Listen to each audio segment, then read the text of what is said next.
Hello नमस्कार सभी प्यारे विद्यार्थियों का आपके अपने 11 मिनट के शो में हार्दिक स्वागत और अभिनंदन है। हमारा विषय है आज के सेशन में एल्केलाइन सोइल। तो आइएगा हम बात करते हैं यहाँ पर क्षारीय मृदा, इसको हम एल्केलाइन सोइल के नाम से जानते। तो यहाँ देखिए, सबसे पहले अगर हम बात करें क्षारीय मृदा की तो ध्यान रखना क्षारीय मृदाओं का पीएच मान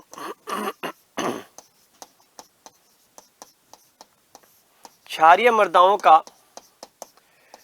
पीएच मान 7.0 से 7.0 से ज्यादा। तो मन में निश्चित रूप से ख्याल आया होगा और उस ख्याल को हम यहीं पर समाप्त करते हैं। तो लिखिएगा सभी लवणीय मृदाएं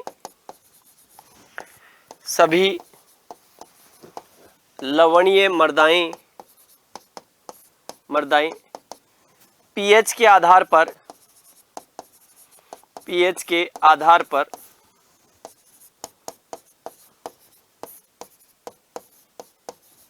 क्षारीय होती है। अगर हम यहाँ पर देखें तो अम्लीय मृदाओं में हाइड्रोजन आयंस की प्रधानता होती है और आपके क्षारीय मृदाओं में हाइड्रोक्सिल आयंस की। तो आप कह सकते हैं क्षारीय मृदाओं की जब हम बात करते हैं तो आप कह सकते हो कि क्षारीय मृदाओं में बराबर hydroxyl ions greater than hydrogen ions. ठीक है। अगर हम यहाँ पर बात करें कि आखिरकार क्षारीय मृदाओं का प्रभाव कहाँ है, तो आपको ये ध्यान रखना क्षारीय मृदाओं का सर्वाधिक क्षेत्रफल यूपी में पाया जाता है, ये ध्यान रखना। तो आपको ये तो प्रमुख स्टेट है यूपी, इसके बाद जैसे आपका हरियाणा है, गुजरात है, पंजाब है, राजस्थान है, ये आपको ध्यान रखना है। अब अगर हम यहाँ पर बात करें तो ध्यान रखना क्षारीय मृदा भी साल्ट अफेक्टेड सोइल होती है। तो यहाँ पर ध्यान रखना आप कह सकते हैं कि क्षारीय मृदाएं भी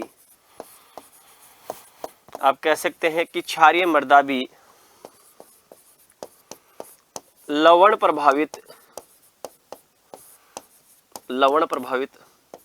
मृदा ही होती है। ठीक है। अब अगर हम यहाँ पर बात करें तो क्षारीय मृदाओं का निर्माण अगर देखें कि क्षारीय मृदाओं का आखिरकार निर्माण कैसे होता है, तो आपको यह ध्यान रखना क्षारीय मृदाओं का निर्माण शुष्क व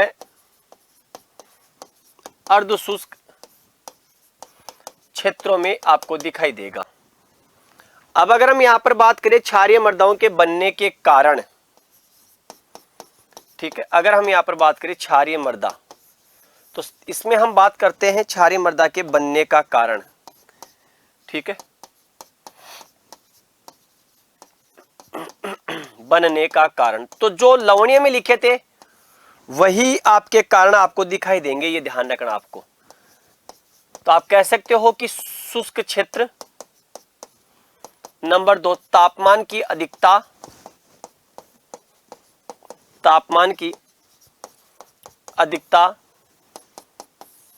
वर्षा की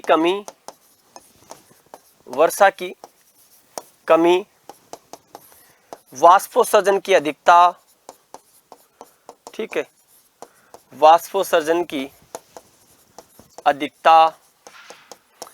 फिर देखिएगा क्षारीय उर्वरकों का लगातार प्रयोग क्या है, तो यहां पर देखिएगा क्षारीय उर्वरकों का प्रयोग, और क्षारीय उर्वरकों में देखिएगा जैसे आप देखेंगे लगातार अमोनियम नाइट्रेट का प्रयोग करना।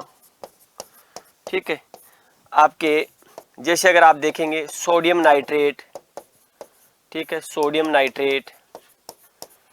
ठीक है, तो आपके क्षारीय उर्वरकों के लगातार प्रयोग करने से मृदा का पीएच मान क्या हो जाता है, बढ़ जाता है, ये ध्यान रखना आपको।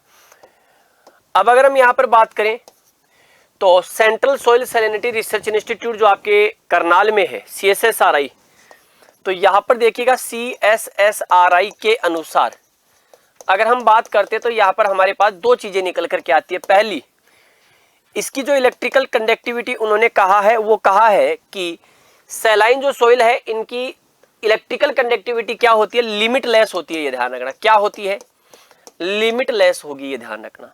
दूसरा, इन्होंने जो पीएच का क्राइटेरिया बताया, इन्होंने कहा कि सैलाइन सोइल का पीएच मान मोर देन 8.2 होता है, ये ध्यान रखना आपके, ठीक है, मोर देन 8.2। देखिएगा, दो वैज्ञानिक है जिन्होंने क्षारीय मृदाओं के लिए कुछ शब्द इस्तेमाल किए, जैसे एक होता है आपके गैद्रोइज और एक होता है हिलगार्ड।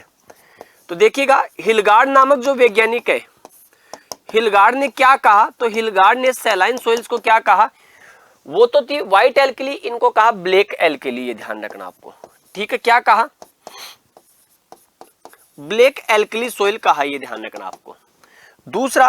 दूसरे जो वैज्ञानिक है वो है गैद्रोइज, और जब गैद्रोइज की बात की जाती है तो यहां पर देखिएगा गैद्रोइज, और गैद्रोइज ने क्या कहा, गैद्रोइज ने ये कहा कि ये कैसी है, वो सोलन चाक थी, ये सोलोनेट्स कहा इनको आपके, उन्होंने इनको सोलोनेट्स कहा, ये ध्यान रखना आपको, सोलोनेट्स सोइल कहा, ये ध्यान रखना।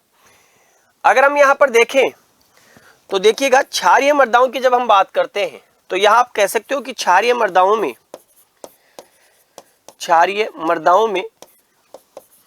सोडियम कार्बोनेट और सोडियम बाइकार्बोनेट, ठीक है, तो यहां पर ध्यान रखना, सोडियम कार्बोनेट और सोडियम बाइकार्बोनेट, ठीक है, विशेष रूप से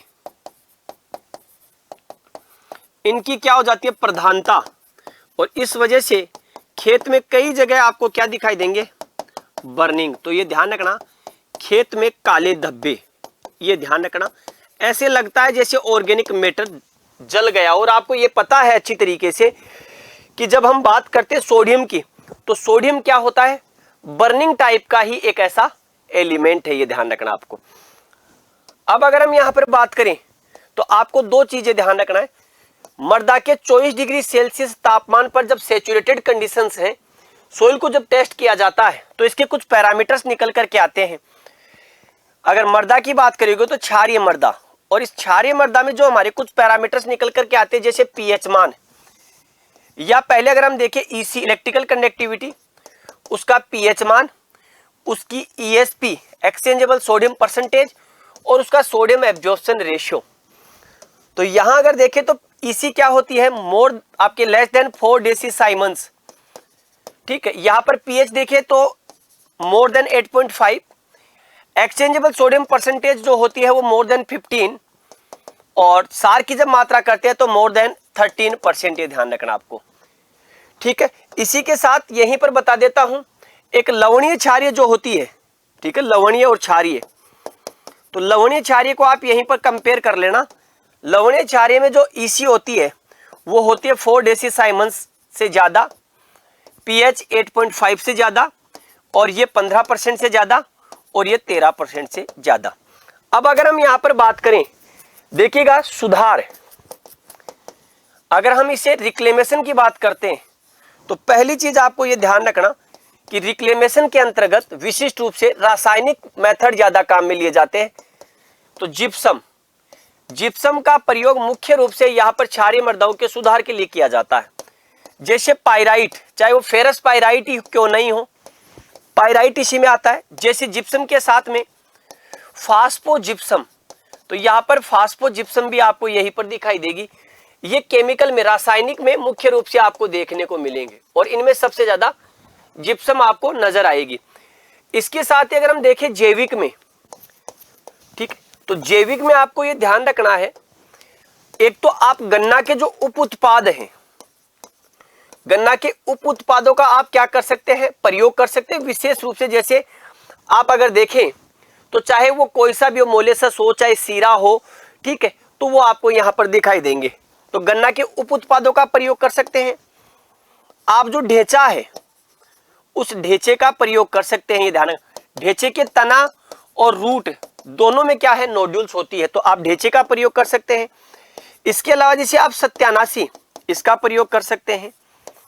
आप फार्म यार्ड मैन्योर है, इसका भी प्रयोग कर सकते हैं, ये ध्यान रखना। कल एक सवाल पूछा था मैंने, और सवाल ये था कि आपके लवणीय मृदाओं को सुधारने के लिए कौन सा सबसे अच्छा तरीका काम में लिया जाता है। तो लवणीय मृदाओं के सुधार के लिए आपको यह ध्यान रखना है, सबसे इंपॉर्टेंट है निक्षालन। लीचिंग। और लीचिंग क्या है? एक भौतिक विधि है, ये ध्यान रखना। लीचिंग है खेत में लवणों को इकट्ठा करना है, खड्डा खोद करके लवणों को दबा देना, ये ध्यान रखना। कुछ लवण और क्षार सहनशील फसलें हैं, तो ये भी ध्यान रखना, लवण व क्षार सहनशील, लवण व क्षार सहनशील फसलें। तो अगर हम यहां पर बात करते हैं तो जैसे जौ, जई, कपास, चुकंदर,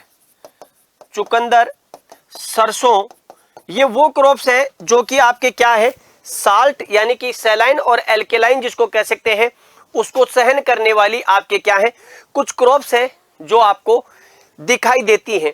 तो ये था हमारा आज के 11 मिनट का शो। और आपके अंत में जो सवाल है आपके लिए, वो सवाल ये है कि क्षारीय मृदाओं के प्रति ससेप्टेबल क्रॉप कौन सी है, ये आपको बताना है। क्लास कैसी लगी वो जरूर बताइएगा।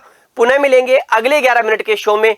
क्या पढ़ना चाहते हैं इस 11 मिनट के शो में, ये मैं नहीं, ये आप डिसाइड करते हैं। तो क्या पढ़ना चाहते हैं कमेंट बॉक्स में कमेंट जरूर लिखिएगा। पुनः मिलेंगे अगले सेशन में, तब तक के लिए सभी को राम राम, जय हिंद, जय भारत। ये ले।